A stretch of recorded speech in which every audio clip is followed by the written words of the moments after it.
Why don't I start just with my welcome, which I guess is the least relevant of this session. So if anyone is missing that, it's not that important. So I just thought I would take a minute to welcome everyone. I know that the conference started some hours earlier this morning, but this is the first time that we have the chance to be all together.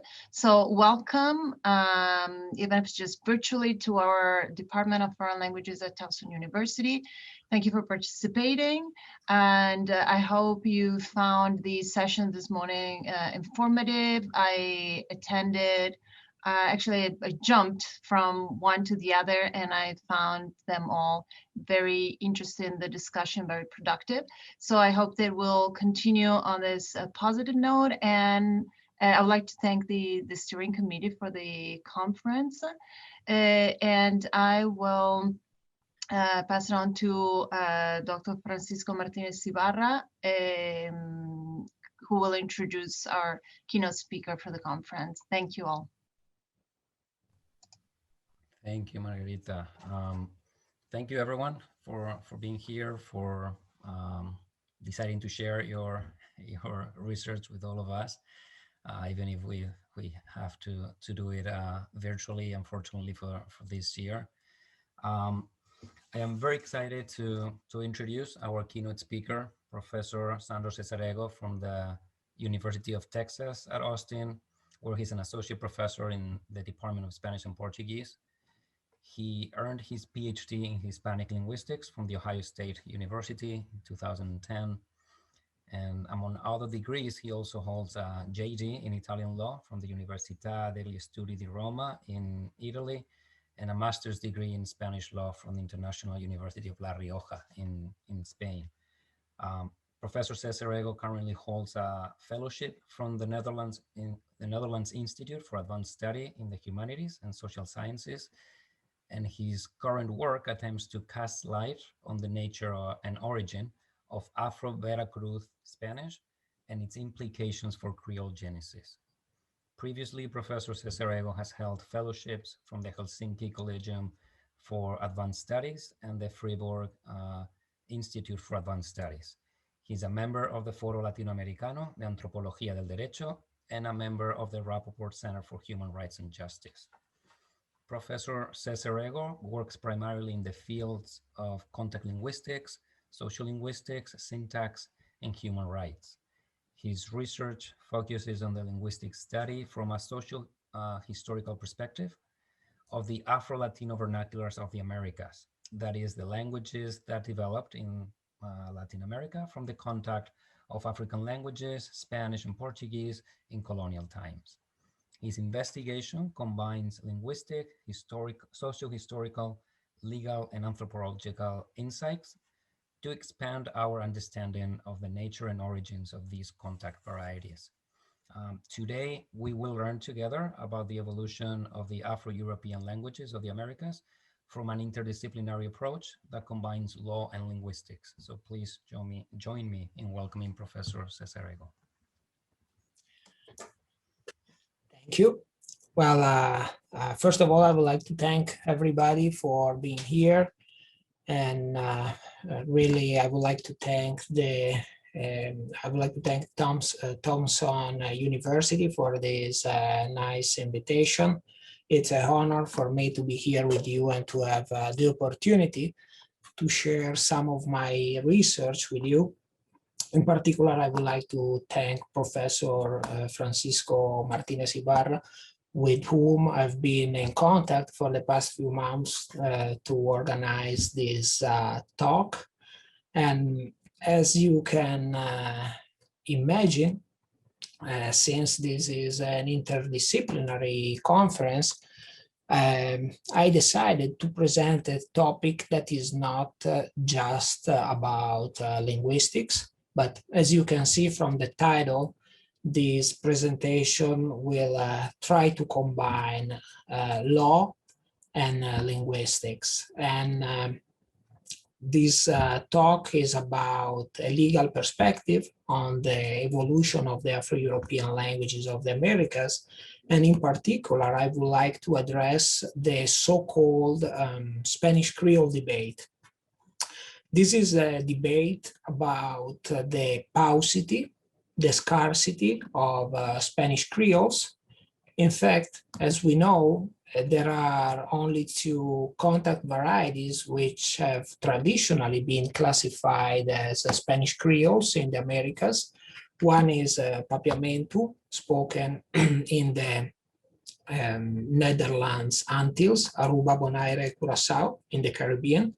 And the other one is Palenquero, which is spoken in a former Maroon community in the village of San Basilio de Palenque near Cartagena in Colombia.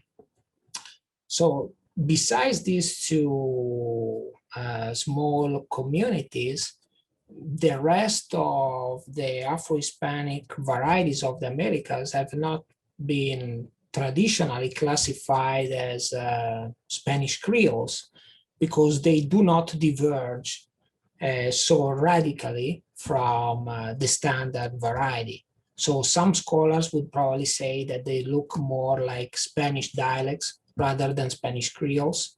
And this situation is in sharp contrast with what we see in former English, French, and Dutch colonies, where, for example, English and French Creoles are much more common.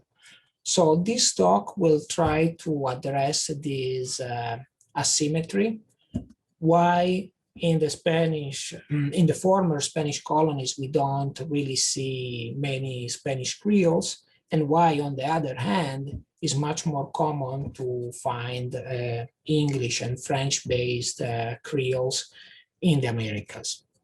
So I will begin with a brief introduction, followed by the main features that have been detected for the Afro-Hispanic languages of the Americas. Then I will put these varieties within the context of the Spanish Creole debate, this debate about the scarcity of Spanish Creoles in the Americas. And I will try to provide a linguistic and a socio-historical account to account for this situation. Then I would like also to add a legal dimension to this debate. And within this legal perspective, I would like to propose what I called the legal hypothesis of Creole genesis. And then I would like to test this hypothesis on a specific scenario, which I have been studying for the past few years. That is the case of Chocó Spanish, an Afro-Hispanic dialect spoken in the department of Chocó on the Pacific side of Colombia, and then eventually the conclusions. So this presentation has three main goals. The first one is to cast light on the genesis and evolution of the Afro-Hispanic languages of the Americas.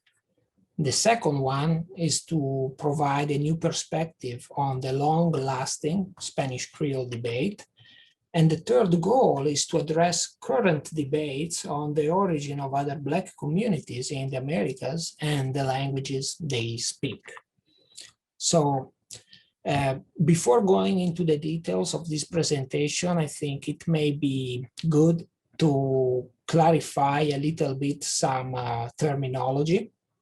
Since this is an interdisciplinary conference, maybe some of us are not necessarily completely familiar with some specific linguistic terms. So the first word that I would like to clarify is actually quite important for this presentation, is the concept of Creole. What is a Creole language? How can we classify Creole languages? Well, in the field of contact linguistics, actually in the field of Creolistics, there is no common consensus on what a Creole language is or how a Creole language should look like. Actually, there are some authors that would say that Creoles are not spatial at all. The only thing that they have in common would be their cultural and social history, which in the transatlantic context has a lot to do with Black slavery and plantation societies. Other scholars instead would suggest that Creoles are actually very spatial, at least if we think about their stages of formation. In fact, these linguists would say that Creoles are nativized forms of early pidgins. And here we find another word which probably needs a little bit of clarification, the concept of pidgin. What is a pidgin? What is a pidgin variety? Well, in contact linguistics, when we talk about pidgins, usually we talk about basic contact varieties that develop every time we have speakers coming from different linguistic backgrounds who need to talk to each other, and therefore will come up with a basic means of interethnic communication. Usually, we are dealing with very basic varieties, sometimes just a few hundred words, with a very variable grammar, because we have speakers coming from very different linguistic backgrounds. So these very basic varieties are what people tend to develop when they don't have any shared language. And according to these authors, a Creole is created when one of these basic varieties becomes the native language of a community. So when children start learning a pidgin as their first language, they will inevitably add certain regularities, certain structure, certain systematic patterns to this contact variety. And therefore, at that point, they will turn a pidgin into a Creole. So a Creole would be an expanded version and more regularized version of a pidgin. So this is another way of classifying Creoles.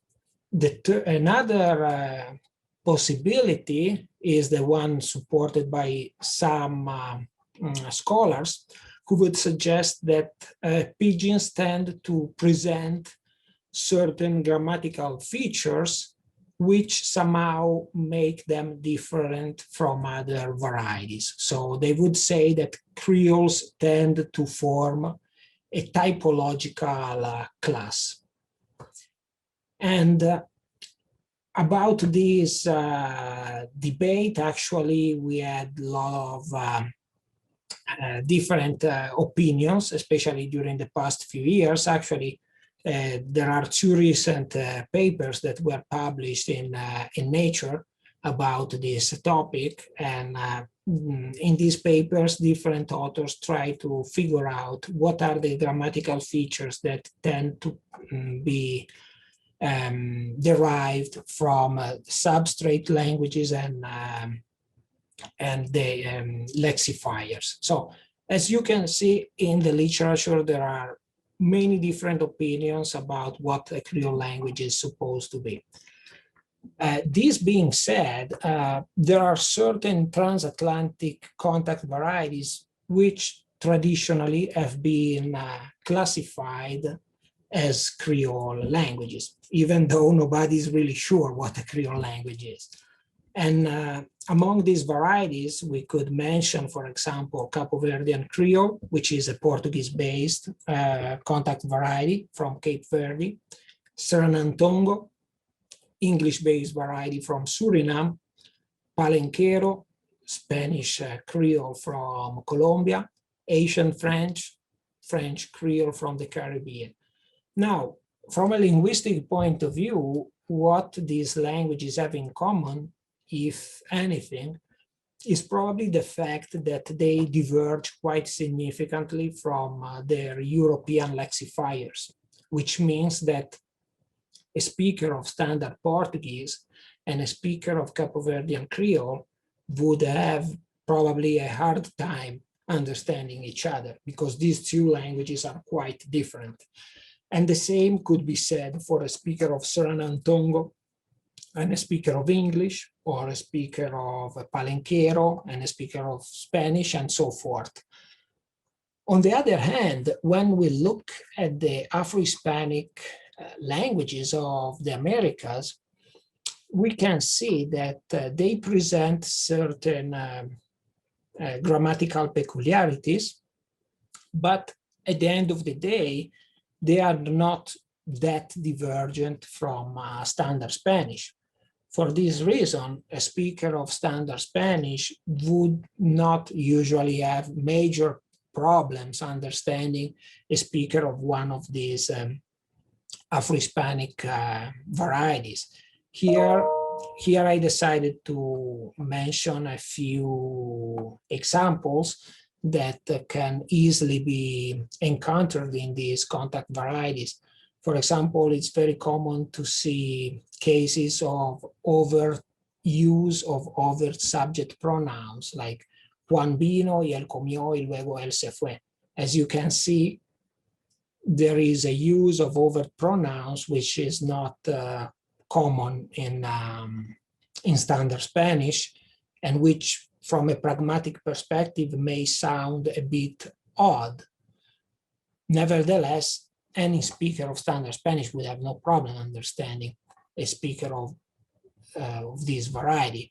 And the same can be said for other grammatical features that we see in these contact languages, such as some lack of subject-verb agreement, some lack of gender and number agreement in the determiner phrase or in the noun phrase,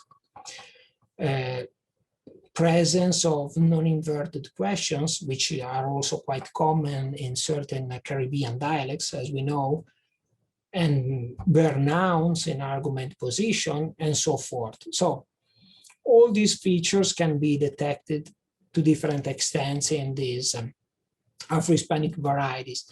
But since these features are not that radically different from standard Spanish, many authors would probably suggest that we are not really dealing with Spanish Creoles, but rather with variety that look more like Spanish dialects.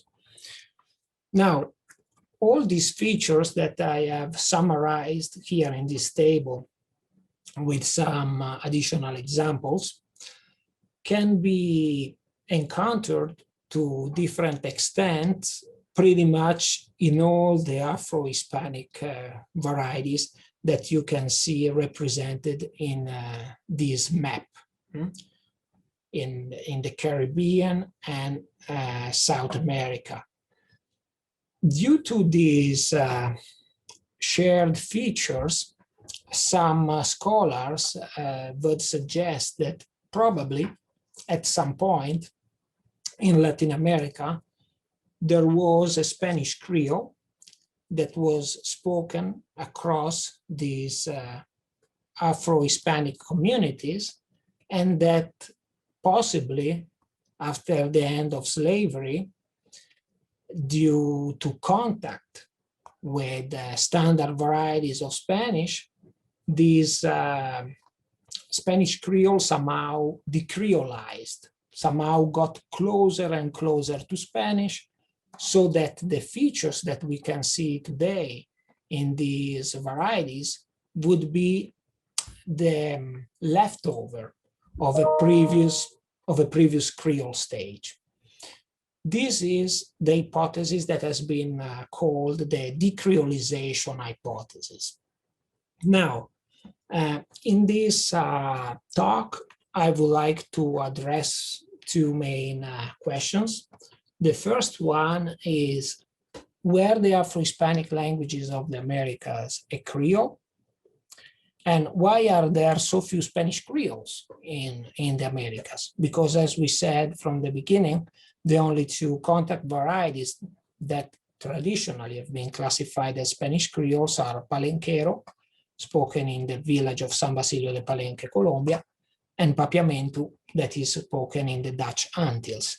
And just to give you an idea, Palenque is here, near Cartagena de Indias, and Papiamentu is spoken here in the ABC triangle, Aruba, Bonaire, Curaçao, which are the Netherlands Antilles. So in the literature, actually, there are two main hypotheses that have been proposed to address these two questions. The first one, as we saw, is the decreolization hypothesis, which is basically suggesting that, yes, there was a Spanish Creole that somehow decreolized, got closer and closer to Spanish, and the only two communities that preserved this Creole structure in their speech would be the community of San Basilio de Palenque and the community of the Dutch Antilles, where these two Creoles are still spoken today.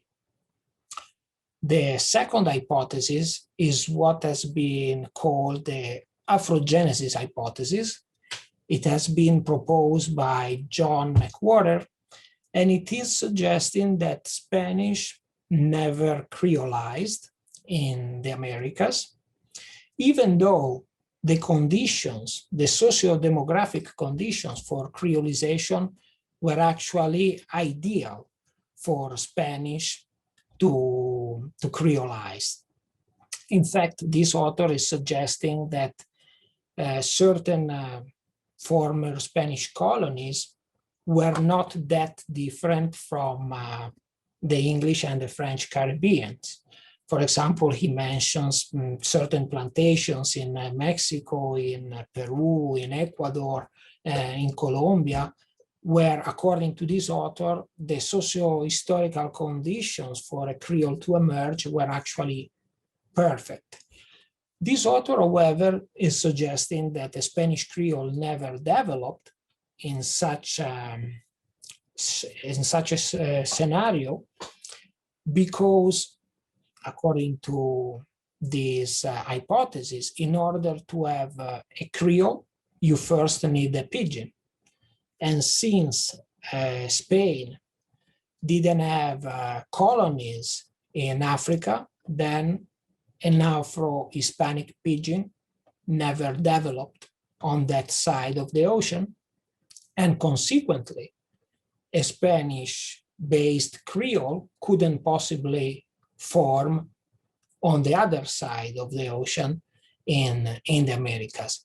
This is why this hypothesis is called the Afrogenesis hypothesis. So in order to have a Creole in the Americas, you first need a pidgin in Africa. So these are the two models that have been proposed to account for the paucity of Spanish Creoles. One is basically suggesting that there was a Spanish Creole which somehow disappeared, and the other one is suggesting that a Creole couldn't possibly form because a pidgin was missing in the first place, even though the socio-historical conditions for a Creole to develop, in theory, were in place in Spanish America. So during this talk, I would like to test these two hypotheses on linguistic and socio-historical data. And then I would like to add a legal dimension to this debate and therefore offer a new hypothesis, which I called the legal hypothesis of Creole genesis. So let's begin with a brief linguistic analysis. So if we take a closer look at all the features that have been reported as Creole indicators in favor of the decreolization hypothesis, we can easily realize that all these grammatical elements are actually not just common to Creole languages. These grammatical features are very common also in all other contact varieties of Spanish, not just basic contact varieties of Spanish, but even in very advanced varieties of Spanish. In fact, probably all of us are quite familiar to the Spanish spoken by second language speakers of Spanish. Sometimes people who studied Spanish for many years and therefore who are quite advanced in that respect. Nevertheless, we will see that there are certain features such as sporadic lack of subject-verb agreement, lack of gender and number agreement in the noun phrase, or a peculiar use of subject pronouns, which they keep presenting in the way they speak.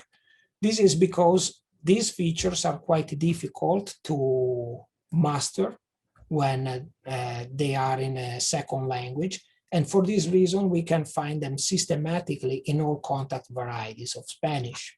So finding these very common features, common to all contact varieties of Spanish, in the Afro-Hispanic varieties, to me, doesn't necessarily mean that these varieties used to be radical creoles that decreolized. It could just suggest that they are contact varieties as many other contact varieties of Spanish. So what this is to say that the decreolization hypothesis is based on a set of grammatical features that are very common to all varieties in contact, and finding them in the Afro-Hispanic languages doesn't necessarily mean that these varieties were radically different from what we see today. So from a structural perspective, it's clear that the Afro-Hispanic languages of the Americas display several key differences from standard Latin American Spanish. However, even in their most basilectal varieties, these differences shouldn't be taken as indicators of a previous Creole stage. And these, I think, in general, can be taken as a good indicator that the decreolization hypothesis maybe is not on the right track. Now, let's take a look at the socio-historical data that we have for these varieties, because I think in order to get a better picture of the evolution of these contact varieties, we should not only focus on linguistic data, we should also try to add a socio-historical dimension to this debate. So I think when we look at the socio-historical scenario in which these varieties developed, we will realize that there were several factors that conspired against the creolization of Spanish in Latin America. One of these factors, probably one of the most important ones, is the demographic factor. So if we look at the numbers of African slaves who were taken to the Americas, we will see that Spanish America received only a fraction of the total number of slaves who were taken to the New World. And this is, I think, an important element that we should take into consideration. If we add to this the fact that Spanish America was a huge territory, because Spain was one of the most important colonial powers in the Americas, then we can also realize that the density of enslaved population in the Spanish territory was much lower than the density of enslaved population in, let's say, the English or the French Caribbean, or even in the Dutch Caribbean. So if we take into consideration these two factors, number of slaves and the dimension, the vastity of the Spanish territory, we can realize that the concentration of enslaved people in Spanish America was not that high compared to the other European colonies. And this element has to do with the fact that the economic system in place was not really, for the most part, the economic system that we see in plantation societies. In fact, many historians would say that Spanish America was not a slave society, but rather a society with slaves, which means that slavery was present, yes, but it was not the main driver of the local economies. And in fact, we know that there were many legal documents showing that there were high constraints on the introduction of Africans to Spanish America. One of these constraints had to do with the fact that the Spanish crown had the monopoly of slave trading. Therefore, slaves were not sold on a free market, but rather in a monopoly. And for that reason, the price of slaves in Spanish America was much higher than in other European colonies. Since slaves were so expensive, the Spanish administration tried to rely whenever possible on Indian workforce, which was already present in the territory, didn't have to be introduced from Africa, and was much more affordable. In several colonies, Africans were mainly used as domestic servants and skilled workers, which suggests that they had more exposure to the colonial language and therefore could possibly learn it and didn't have necessarily to create a Creole in order to understand each other. Africans were proceeding from already settled colonies and from Spain. In many cases, they were not proceeding directly from Africa. And in some cases, we know that they were among the first conquistadores. This is an important point, I think, because slavery always existed in Spain, at least since the times of the Roman conquest of the Iberian Peninsula. And before the Americas were discovered, slaves were already present in Spain, and slavery didn't have anything to do with the race. There were black and white slaves in the peninsula. And in some cases, these slaves who were living in Spain were taken to the Americas as people who would participate in the conquest of these new territories. So the first waves of Black population who arrived to the Americas, in many cases, consisted of people who were familiar with the Spanish culture, who were Christian, who could speak Spanish, in some cases as a second language, and in some cases even as their native language. And therefore, these were not only people coming directly from Africa who would only speak African languages. Another factor which I think had an important effect on the non-creolization of Spanish has to do with the Catholic Church and the emphasis that the Church put on Christian education. In fact, slave owners had the obligation to teach their slaves the principles of the Christian faith. this emphasis on Christian education also implied language transmission, and therefore the possibility of learning the colonial language. Another important point that I think can support this idea that language acquisition was somehow facilitated in Spanish colonies has to do with slave market transactions.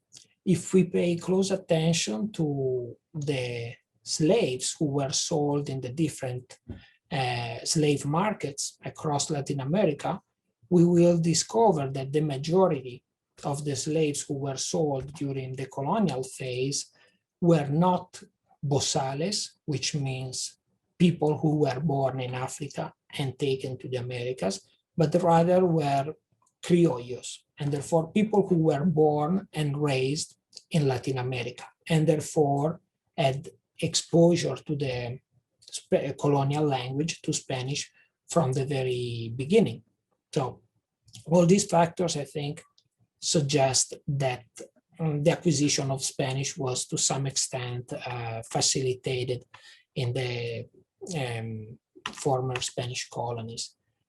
To go back to this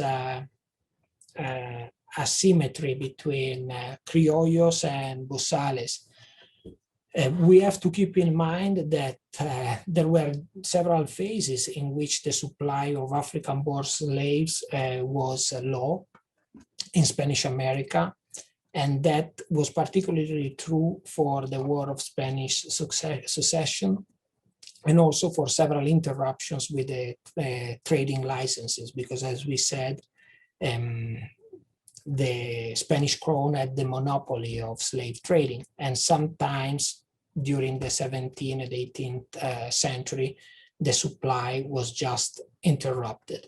And for this reason, the local slave owners had to rely on locally born workforce. Another element suggesting that probably these people were not just speaking African languages, but rather vernacular varieties of Spanish, second language varieties of Spanish, and in some cases even Spanish varieties spoken as their first language. All these elements taken together may give us an idea of why the Afro-Hispanic varieties of the Americas are not that different from standard Spanish.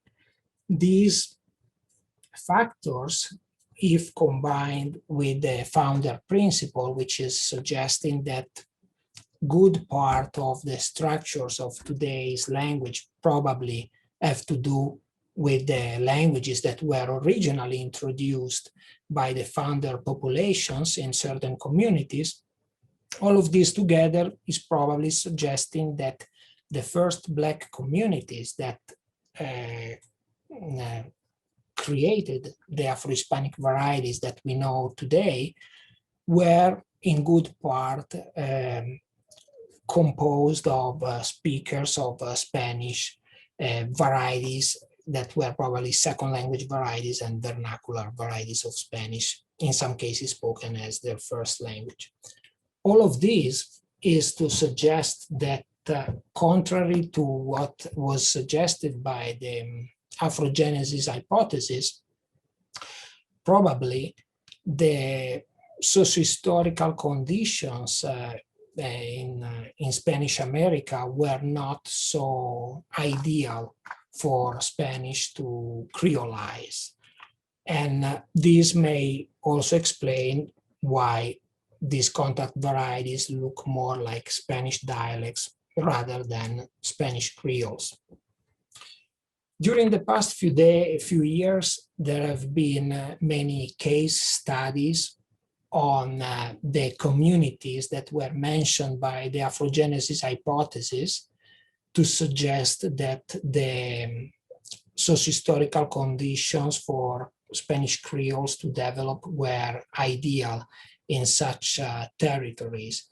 There have been studies on Venezuela, Bolivia, Ecuador, Peru, Colombia, and more recently also on Mexico, And all these studies are suggesting that when we pay close attention to the socio-historical data, we will see that due to the demographic and economic conditions in place, the enslaved population had probably good access to the colonial language and therefore didn't necessarily have to develop such a different diverging variety like a Creole language. However, if we just pay attention to all these communities, I think we tend to miss the big picture. So the big picture is why we never find a Spanish Creole in a former Spanish colony, and why, on the other hand, it's so common to detect an English or a French-based Creoles in former English or French colonies. And with this question in mind, during the past few years, I tried to develop a model that would be able to link all these communities and try to provide an answer that may explain in a more coherent way why we see this big asymmetry between former Spanish colonies and other European colonies.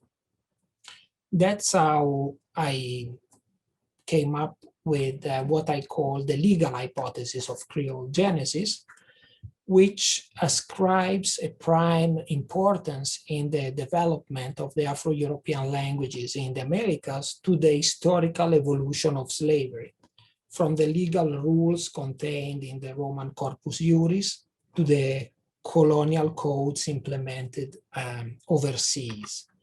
So when we carry out a comparative colonial slave law analysis, we realize that the Spanish system was quite peculiar in the sense that Spain received slavery in ancient times with the Roman conquest of the Iberian Peninsula.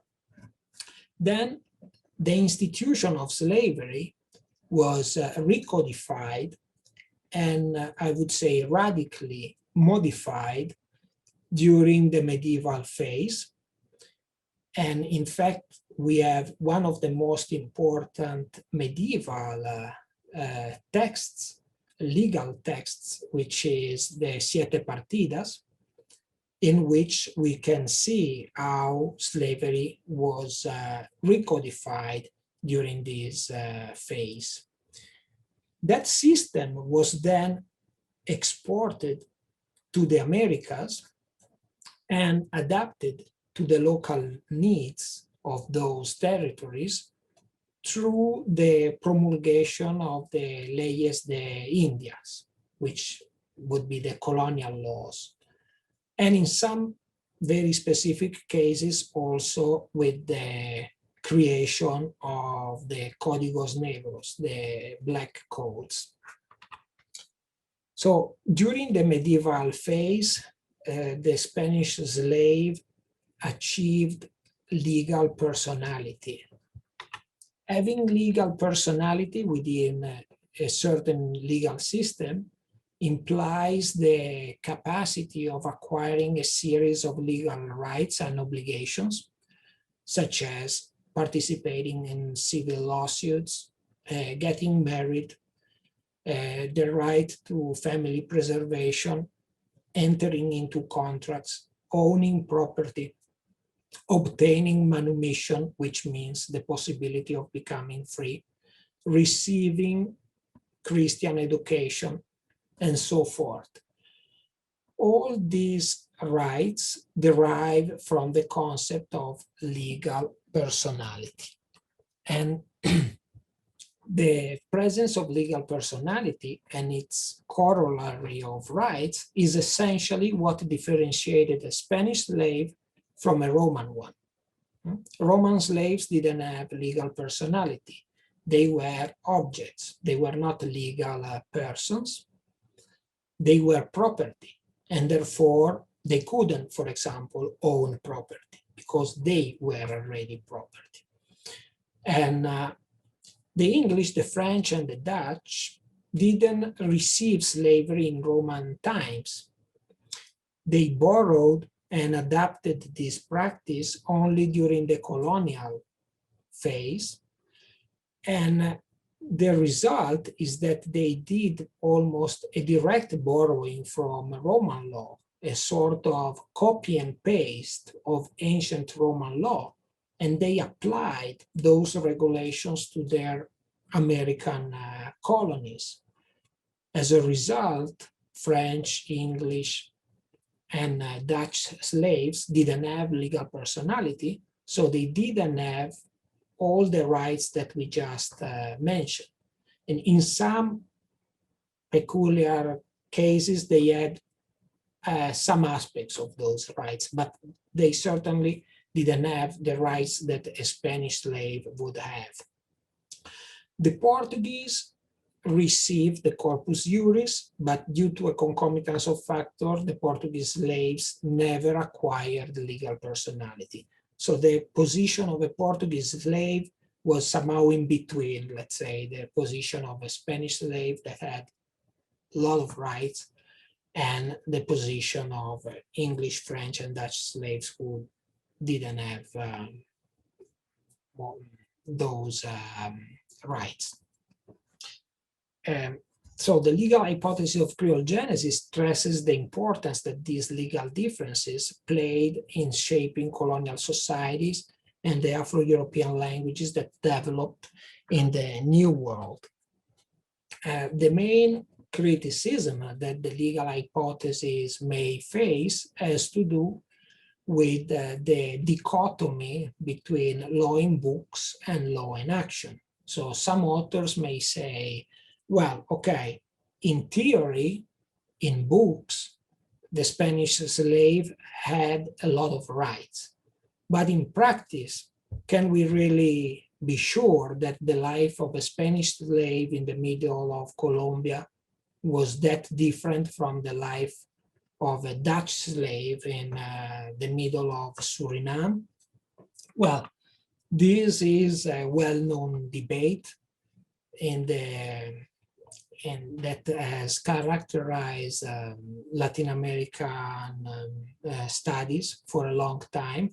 Actually, one of the first authors who suggested that Latin American slavery was generally a milder institution than the systems implemented by other European powers was Frank Tannenbaum, who was actually quite criticized for this opinion. And many authors said that, yes, maybe in books, Spanish slaves had a lot of rights, but in practice, maybe they didn't benefit from such rights to the full extent. So reconstructing how Spanish slave law may actually have had a real effect on society is obviously a difficult task.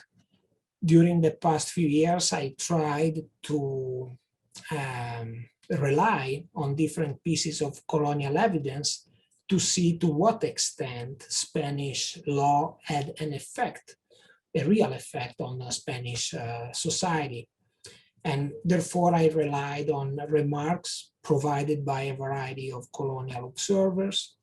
I relied on analysis of legal praxis in Spanish America as emerging from legal trials, which, by the way, are also clear evidence of legal personality, because being legal persons, slaves could sue whoever didn't respect their rights. In many cases, we know that they could sue their own masters, something that was impossible even to think of in the Dutch or in the English systems. And then I carried out several case studies to see what the real conditions of slaves were in different communities. I did some case studies on Cuba, Barbados, South Carolina, and Chocó. Today, we don't have the time to talk about all this information, but I would like to spend a few words on the Department of Chocó, which is this region that I've been studying for the past few years. And so if we take a look at this map, we can see that the Department of Chocó is located on the Pacific side of Colombia. And we know that Africans started being used as slaves by the end of the 17th century in this region, where they were forced to work in gold mines. And if we go back to Tannenbaum's proposal, we will see that according to this author, there were two main factors that differentiated Spanish slavery from the other systems. The first factor had to do with the fact that Spanish slaves were somehow protected from potential abuses due to a series of regulations. So, as we said, law in books, in theory, was protecting to some extent Spanish slaves. And the other factor was the presence of the Catholic Church, which to some extent managed to take away some of the power of masters over their captives. So, as I said, several authors criticized Tannenbaum, and in many cases they tried to test his hypothesis on different colonial societies. And one of these historians who tried to test Tannenbaum's model is William Sharp, who decided to test it on the Department of Chocó. The reason why he picked this specific region has to do with the fact that neither point A nor point B were actually present in this department. In fact, legal protection couldn't be enforced because there were no courts in the region during the colonial phase. And the number of priests in this region was extremely low. We had only 18 priests in a total of 18,000 people at the end of the 18th century. So basically, Tannenbaum's proposal was based on these two principles, and neither of these principles could actually apply to Chocó. So William Sharp, after carrying out research in this region, after looking into archives and analyzing mine inventories and researching all the documents available for colonial slavery in the Department of Chocó, came to the conclusion that even though conditions A and B were not met in this territory, all the basic rights derived from the notion of legal personality were substantially found in colonial Chocó. In fact, slaves worked an average of 260 days a year, and they had the rest of the time off to provide for themselves and their families.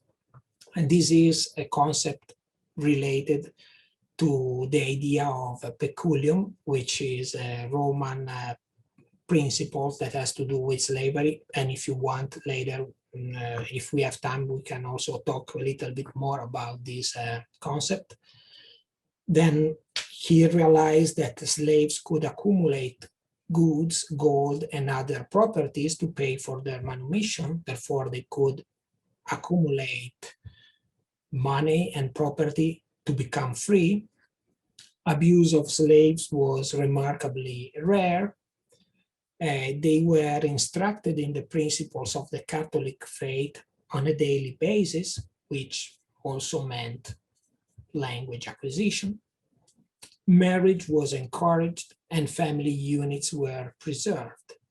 So when we look at all these factors, we may wonder why Spanish miners were not as harsh as the slave owners that we see in other parts of the Americas. And William Sharp came to the conclusion that they were implementing a very pragmatic way of carrying out business, because they realized that to better living and working conditions corresponded higher profits and less risks of revolts. In fact, giving slaves the basic tools to provide for themselves implied having an healthier and more productive workforce. Religion was conceived as a means to teach the principles of Christian obedience, and by the way, was also a major feature of Spanish colonial society. Marriage and family preservation were used because obviously slave owners knew that if a slave had children and a family, probably he would think it twice before starting a revolution or running away. Manumission, so the possibility of becoming free, was used as an incentive to work harder. And this is a concept that has always been present in slavery from the Roman times. In fact, somebody who knows that can own property and a little part of whatever he is producing has a strong incentive to work harder so that he can accumulate this property and then pay back his price and become free. And this obviously worked very well for the slave, who in this way was able to become free, and also for the slave owner, because the slave owner wouldn't lose anything, because at the end he would get back all this money, and with this money he would be able to buy a younger and more productive slave. So this was a system that actually worked for both sides. And in fact, we have clear evidence of that for the Department of Chocó, because we know that by 1851, the year of slavery abolition in Colombia, there were only 1,700 slaves in the Department of Chocó, out of a total population of 44,000. That means that the vast majority of the members of that community could buy their freedom way before slavery was abolished. That means that manumission was quite common and indeed possible.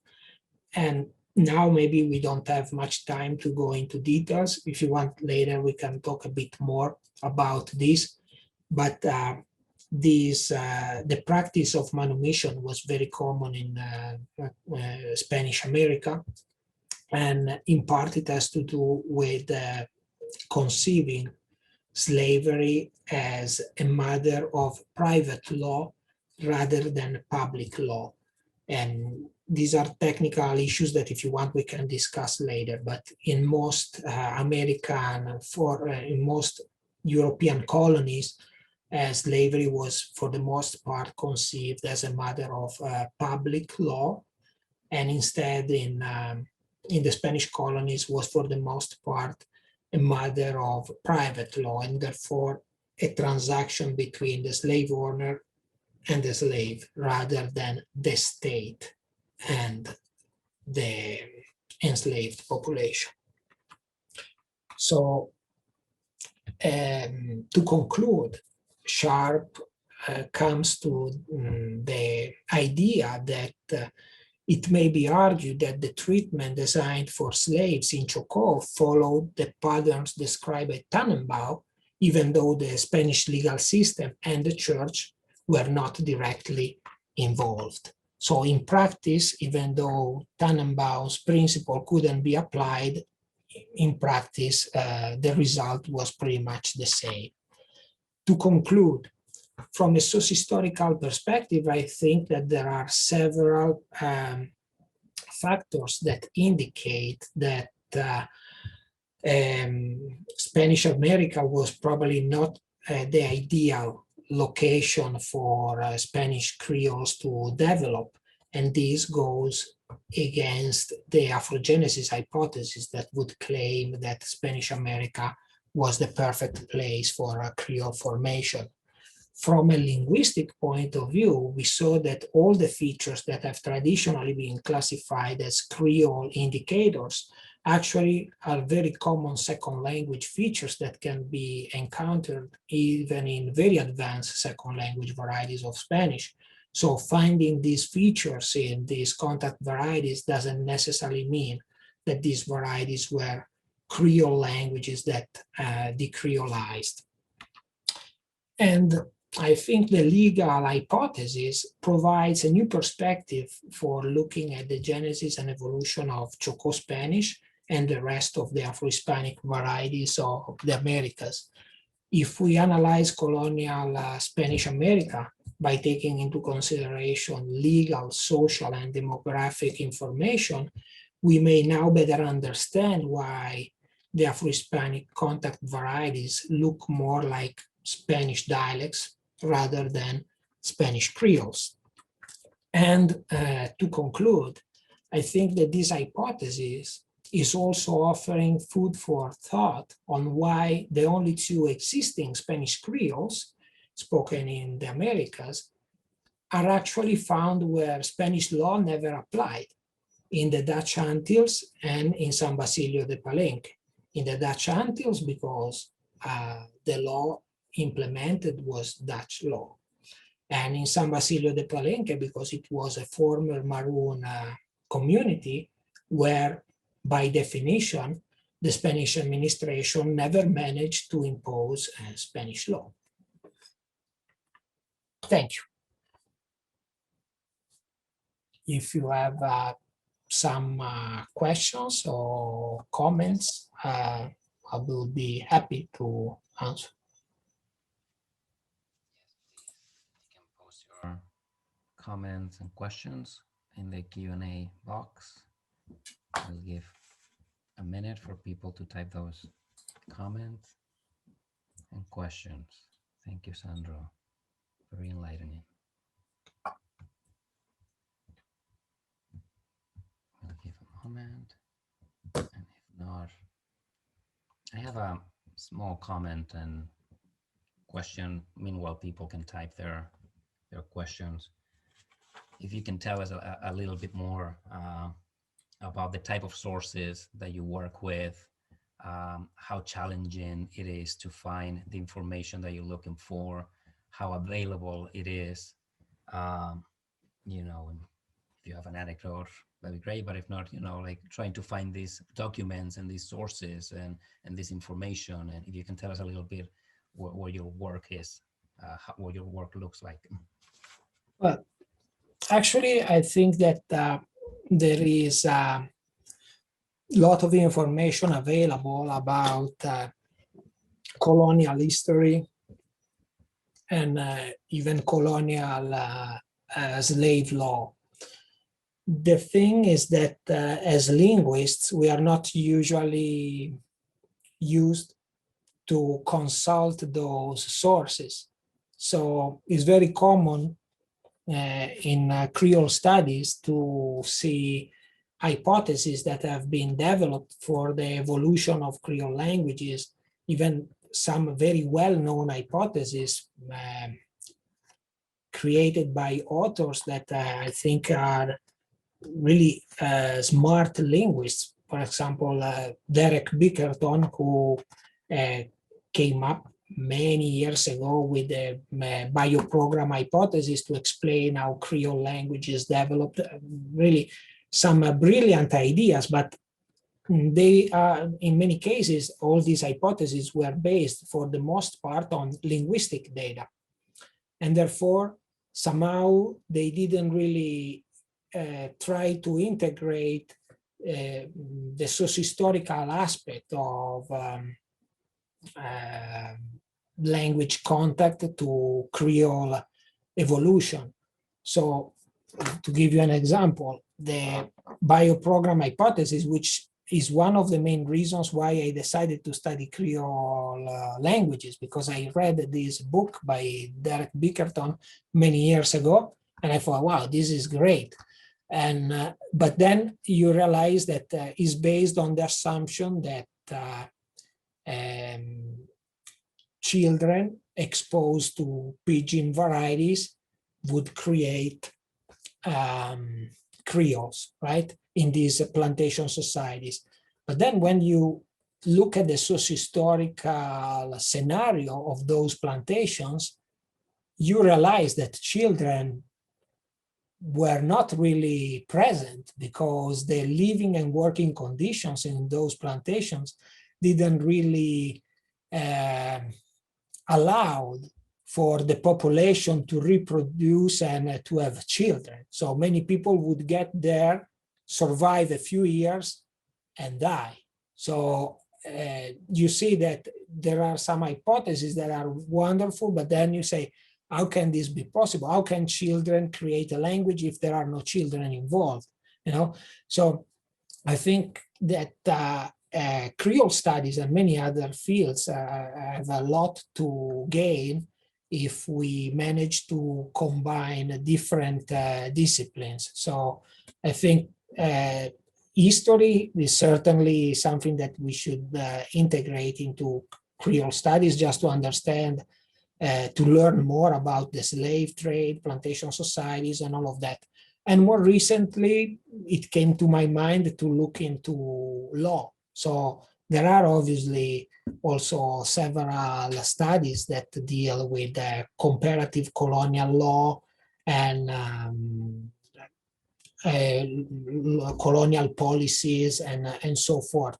Obviously, is not the first thing that comes to your mind when you study linguistics. So when you do a PhD in linguistics, usually you don't take a course on comparative colonial law.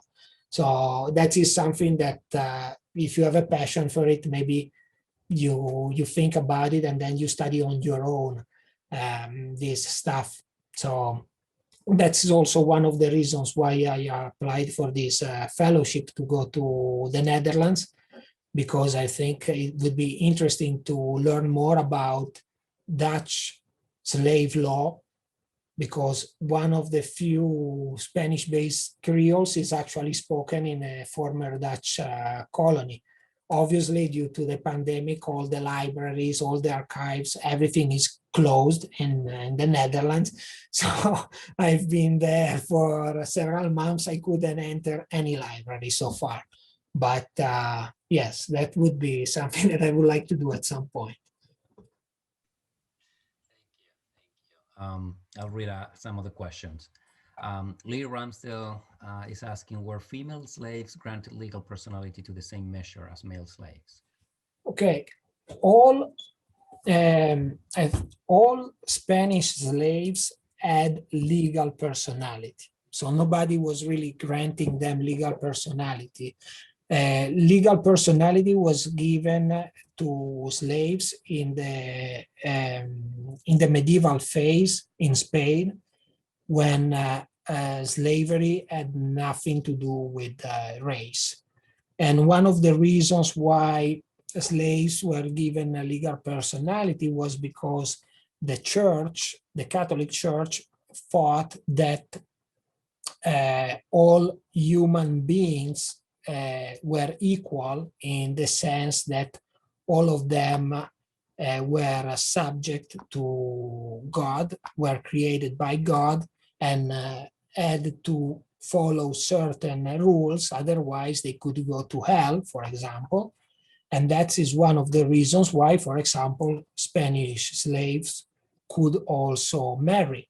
That was basically was a policy pushed by the Catholic Church, who wanted to prevent these people from the sin of fornication. So the church thought that if they were married, they would avoid that sin. Instead, in the other systems where religion was not such a main concern, slaves could have partners, but they were not legally married.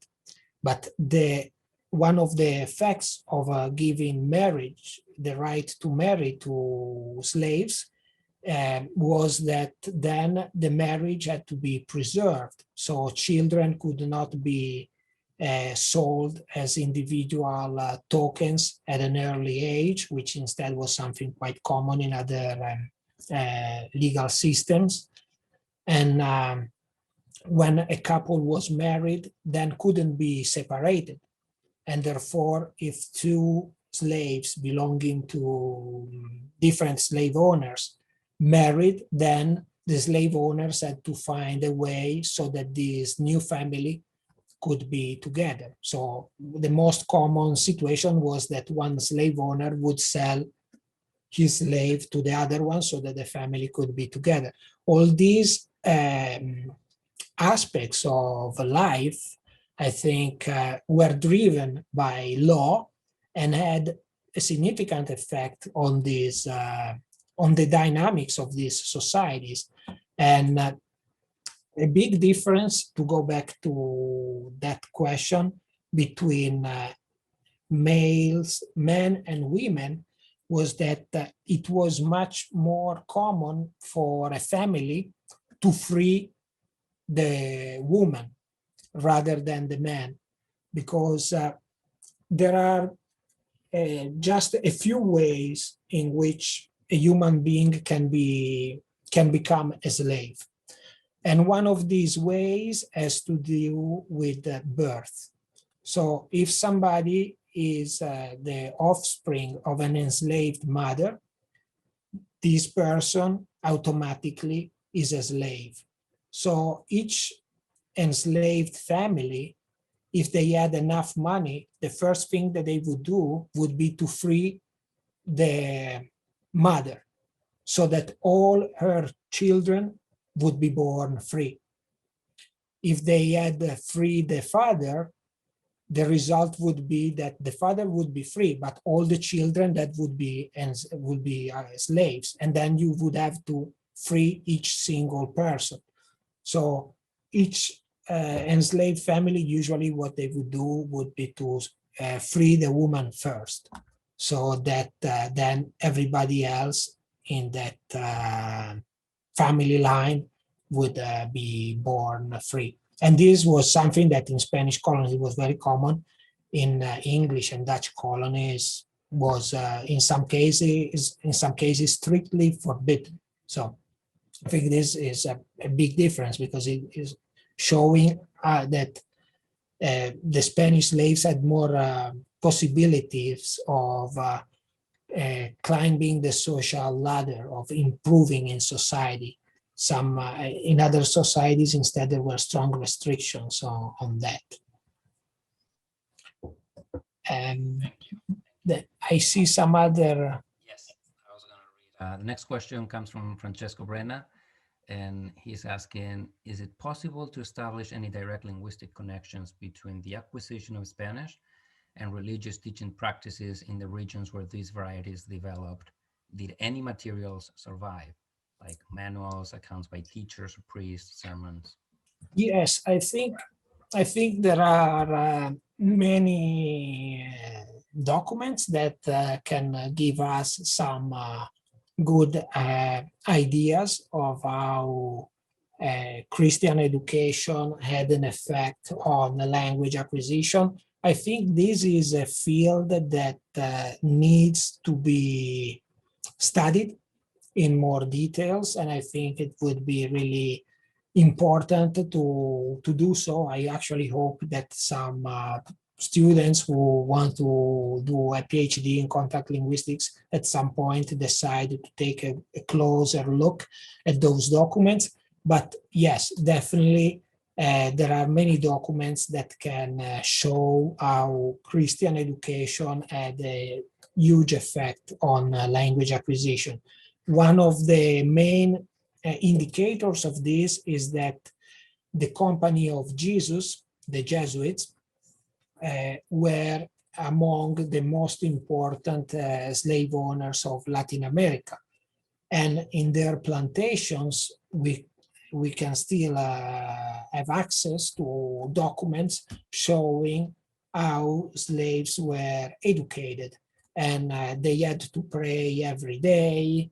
And for certain ceremonies, there were masses and rituals that they had to repeat.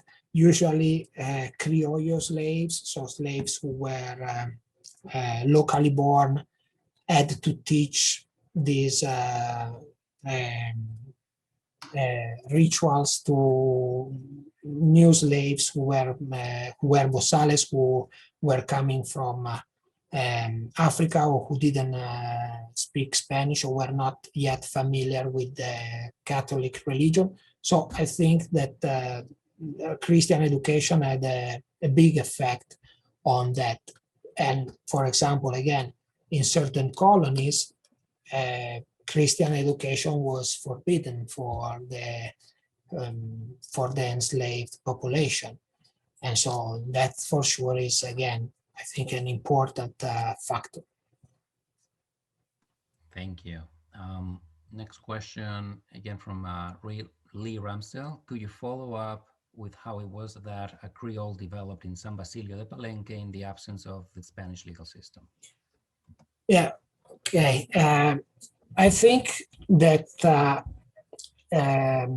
also for San Basilio de Palenque, it would be good to carry out research to understand to what extent the Spanish legal system interfered with this village. We know that it was a Maroon community, so to some extent they were independent. And I think by being independent, they could probably preserve this Creole language, which in a different context would probably have been dissolved by the colonial system. Personally, I didn't carry out research of this kind, like of legal studies on the situation of San Basilio de Palenque, but I would imagine that by being independent and therefore by not being forced, for example, to adopt certain of the rules that were typical of the Spanish system, for example, that slave owners had to educate slaves in the principles of the Catholic faith, just to give you an example, and so forth, then they would have less exposure to Spanish, and at the same time they would have the possibility of preserving their own language, a language that maybe in a different situation, let's say in a plantation run by the Jesuits, would not have survived, because children from an early age would have been educated in the Spanish language via Christian education and whatnot. So I think that is certainly something that should be researched in more details, but potentially had an effect on why a Creole language was preserved in that isolated community. Okay, thank you. And we have a comment and a question. comment. This is fantastic research. Thank you so much. We have found in French Louisiana that one essential element of social preservation of African cultural heritage was the same principle of the personality of the law from the Siete Partidas that guaranteed that families had protection versus being sold away from each other and access to the common religious community, even to education within religious orders. The question, going back to the question of slave families enumerating a potential mother before the potential father, do you know if this has resulted in a more matrilineal society in former slave populations? Okay, this is the same. So it's like two different questions from the same Yeah, from the same person. Yeah. Okay, Same so to answer the first one, the case of Louisiana is a bit special because Louisiana was a French colony, which became then a Spanish one, and then became a part of the US, if I'm not wrong. So in that case, we see that there was the Code Noir, which was the French code for slavery, and that code was significantly different from the Siete Partidas. And when Louisiana became under Spanish control, basically they came up with a black code in the case of Louisiana, which was a hybrid version of the Spanish system and the French system that was already in place.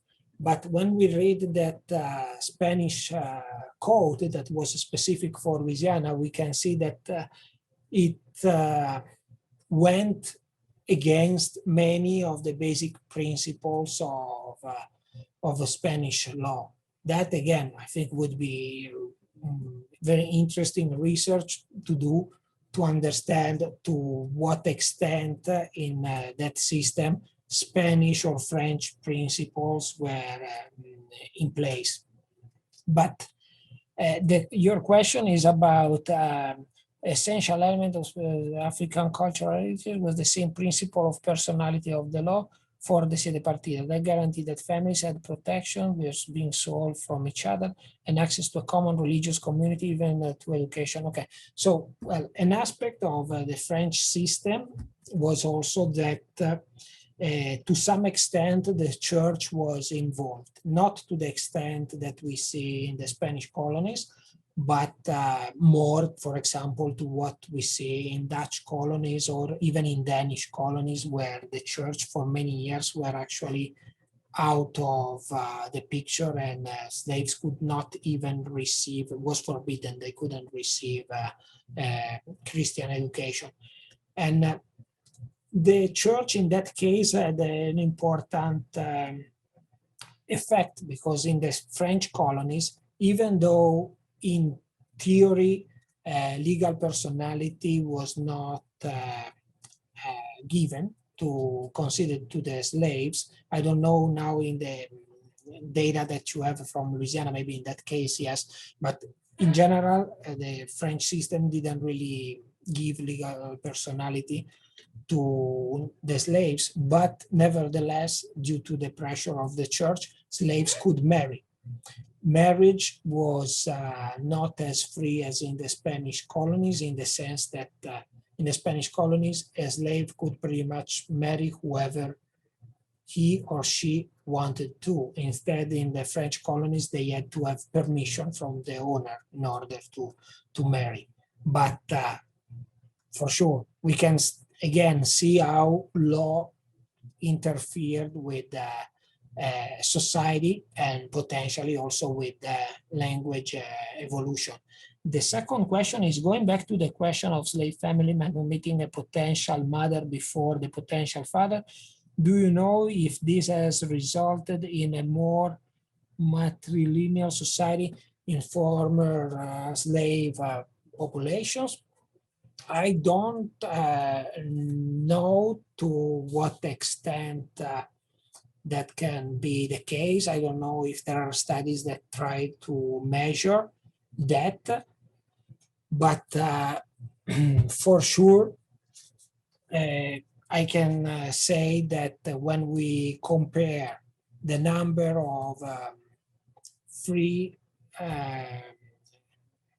people in Spanish societies versus French, English, or Dutch based societies, the number of free slaves, of slaves who became free, was actually significantly higher. And in fact, there are also documents of observers of the time which suggest that in certain colonies, slaves had to be introduced because they could easily become free, and therefore the working force was not as available as in other societies. And instead, in other societies, slaves had to be introduced because the working conditions were so harsh that people would survive only for a few years and then die. And therefore, new slaves had to be introduced. And this, again, I think can give us an idea of how languages will evolve over time. Because if in one society you bring in slaves who then become free and somehow manage to integrate in society, chances are that they will learn the colonial language.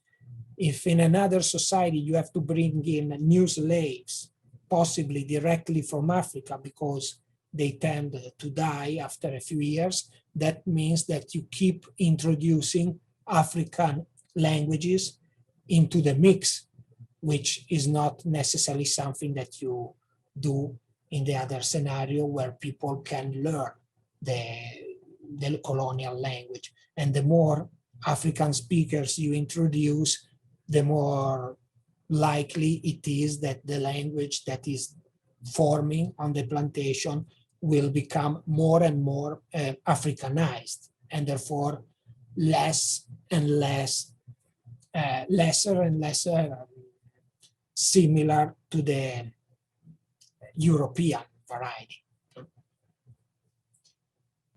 Thank you. We have a question from Eduardo Garcia. What is the future for Creole languages, in your opinion? About what is the future? Well, I think that in the colonies where they are spoken, in the former colonies where they are spoken, they are very much alive. So I think that to go back to the decreolization hypothesis, to me is not that realistic to think that if there is a Creole language in place, this variety will disappear because it is not prestigious. Because, for example, we can just look at this picture. I don't know, can you see this picture? No? This is the department of Chocó. Francisco, can you see it, right? Yeah, you mean the one with the river? Yeah.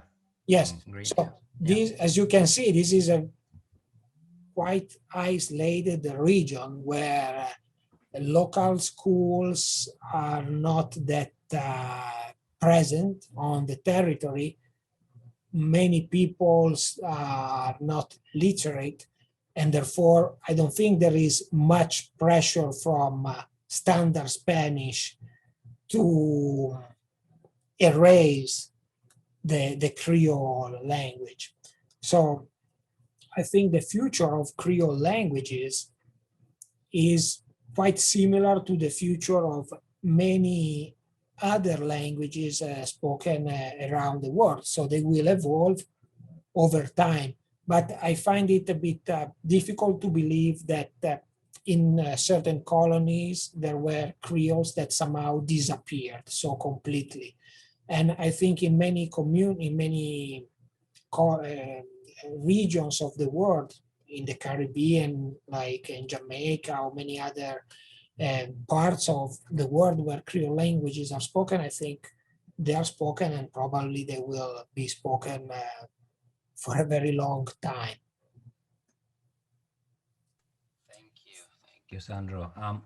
We have run out of time, but we have just one last question. And I understand that some people might want to get ready for some of the panels that are coming up at 3:30, but we have one question. So if you can stick around for a couple minutes, Sandro can answer this question from Piero Visconti. Were African languages allowed or prohibited by law among slaves in the plantations, or due to their different origin and consequently native languages, the acquisition of Spanish was another good reason for them to communicate, and that has led to the lack of Spanish Creoles? Well, I have to say that